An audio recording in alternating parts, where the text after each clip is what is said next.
ओडिशा सांबादिक संघ ओजेयू पुरी जिला पक्षरु रविवार पूर्वाह्न चक्रतीर्थ रोड स्थित यूथ हॉस्टेल सभागृह रे गणतंत्र रे गणमाध्यम और गणनेता भूमिका संपर्क रे एक तात्विक आलोचना चक्र अनुष्ठित हो जाइछि। एहासह पुरी जिला कार्यकारी बैठक और नूतन कर्मकर्ता चयन अनुष्ठित हो जाइछि। एथिरे मुख्य अतिथि भावे राज्य बीजेपी उपसभापति शंकरषण परिड़ा जोगदे गणतंत्र गणनेता कार्यपालिका न्यायपालिका और विधिपालिका को गणमाध्यम सतर्क करने जोगु भारत रे गणतंत्र स्वच्छंदे गति करि पारिछि। ओडिशा सांबादिक संघर राज्य सभापति शशिभूषण प्रहराज, राज्य संपादक दुर्योधन महाराणा और उपसभापति दीपक कुमार नायक सम्मानित अतिथि भावे जोगदे संघर कार्यक्रम संपर्क रे आलोकपात करथिले।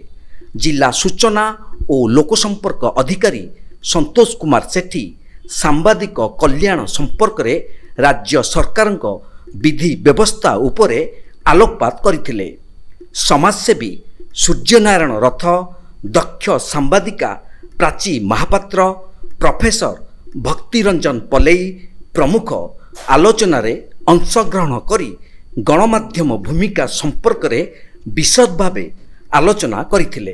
पुरी जिला सभापति विजय मिश्र एथिरे अध्यक्षता करथिले। एही अवसर रे राज्य सभापति निर्देश क्रमे जिला कार्यकारी बैठक अनुष्ठित होई नूतन कर्मकर्ता चयन करा जायथिला। सभापति भावे विजय कुमार मिश्र, उपसभापति अनिमेष पट्टनायक और संजय कुमार अग्रवाल, साधारण संपादक सुधांशु शेखर कर, जुग्म संपादक राजश्री साहू, बनीता दीक्षित, कोषाध्यक्ष अरुण कुमार और कार्यकारी सभ्य प्रदीप प्रधान, अजित महांती, विक्रम केशरी आचार्य, सत्यनारायण पट्टनायक, दिव्यरंजन विषयी प्रमुख मनोनीत होइछन्ति। उपदेष्टा भावे देवी प्रसन्न गांगुली और अक्षय कुमार स्वाई नाम रहिथिबा बेले गुरुचरण दास, सरोज मल्लिक, संतोष कुमार दास, नारायण पात्र, शिवकिशोर पलेई, सुजित महापात्र, अनंत शतपथी और प्रीतम रंजन दास प्रमुख कार्यक्रम रे सहयोग करथिले। एही अवसर रे समाजसेवी संतोष कुमार आढ्य और सूर्यनारायण महाराणा, सफल शूटर राजनारायण खुंटिया, दक्ष सांबादिका प्राची महापात्र प्रमुखों को पुष्पगुच्छ, उत्तरीय और मानपत्र दे अतिथि मानक द्वारा सम्मानित करा जायथिला। समस्त कार्यक्रम को सुधांशु शेखर कर परिचालना करिथिबा बेले अनिमेष पट्टनायक धन्यवाद अर्पण करथिले।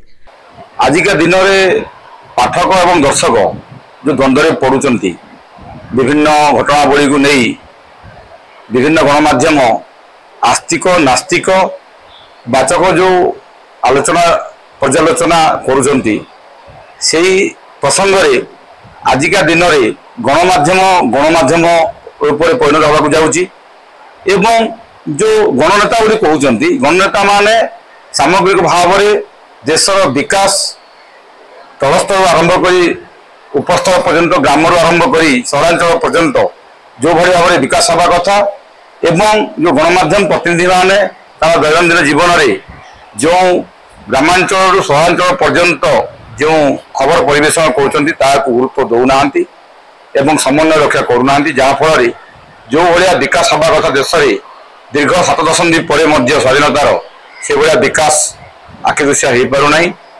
तेणु गणमाध्यम स्वर को शाणित करने सत्याभिमुखी करने एवं एकाग्र चित्तर या वृत्ति न एक व्रत रूप में परिपालन करने आजिका दिन जो आलोचना चक्र आगामी दिन में सबु जिले में राज्य में देश तमाम दिग्दर्शन देव बोली आम आज अनुरोध करुँ। कैमरा पर्सन सत्य पट्टनायक सुधांशु कर रिपोर्ट तीर्थक्षेत्र लाइव।